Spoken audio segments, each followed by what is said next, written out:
Hi YouTube, it's Mike from Kane Autograph. Welcome back to the channel. If you're into through the mail autographs, collecting cards, or blind trades, you're in the right place. This week I've got 12 returns, including one for the Battle of the Teams and a couple of cards that I'm going to send out again to see if I can get them dual signed. Let's dive right into those returns. So Chase over at Chase and Ink is doing the Battle of the Teams hockey. This is my point for the week. Bill Muckett, 4-4 in 45 days. Bill was a ninth round pick by his hometown Vancouver Canuck. He made his NHL debut in 1998, even picking up his first point in that game.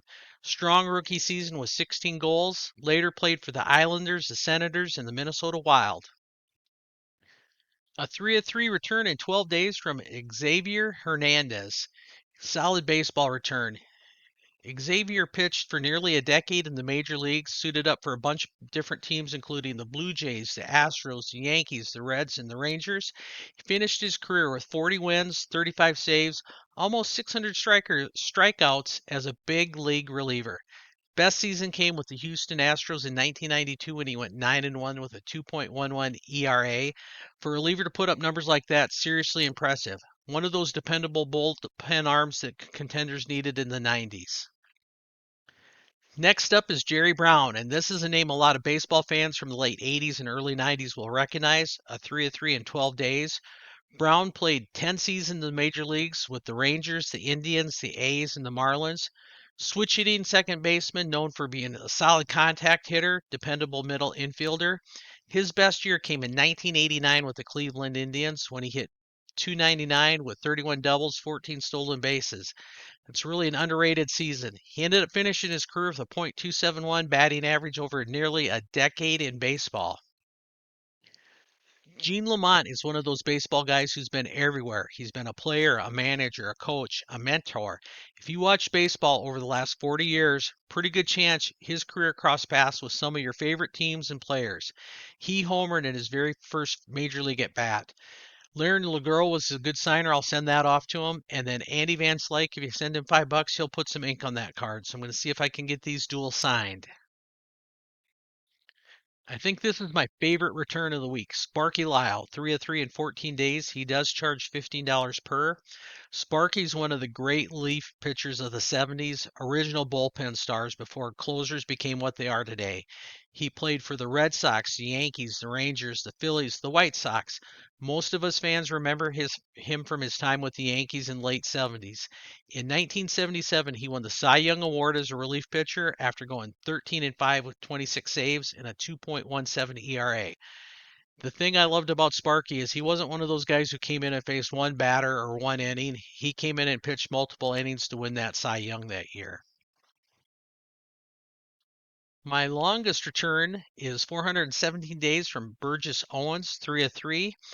And not only was he a standout defensive back at the University of Miami, drafted first round by the Jets, later become part of the Raiders Super Bowl teams. That alone makes it for a great football return. But his story didn't stop when football ended. He went on to build a life in business, nonprofit work, and public service as a U.S. Congressperson from Utah. This next return is from a guy baseball fans probably know more of the dugout, the batter's box. Manny Akita, 256 days. Manny never made it to the majors as a player, but he built a strong big career through coaching, scouting, managing. He managed both the Washington Nationals and the Cleveland Indians, and he's been a part of several coaching staffs over the year, including time with the Seattle Mariners. Check out this return from one of the hardest hitting safeties of the 1980s and early 90s, Dennis Smith. Smith spent his entire career with the Broncos from 1981 to 1994, became part of the leaders of those great Broncos defenses during that John Elway era. What's really impressive is the consistencies. 6 Pro Bowls, over 1,100 tackles, 30 interceptions, played in 3 Super Bowls. And if you're a college football fan, his USC team was loaded. Imagine being in the secondary with guys like Ronnie Lott and Joey Browner. Unreal defense in that backfield. This next return is from former big league pitcher Dwight Bernard. He had one of those careers a lot of collectors really appreciate because he's part of some important moments in baseball history. He originally came up with the Mets during the late 70s, but his best major league season came with the Milwaukee Brewers in 1982 during that Harvey Wallbangers era. Cool detail, he pitched in the American League Championship Series and the World Series that year, didn't allow a single base runner. On that Mets prospect card, it's going out to Dan Norman next to see if I can get him to sign it. Then it'll go on to Juan Berenguer. This next return is from former Minnesota Twin outfielder Steve Bry.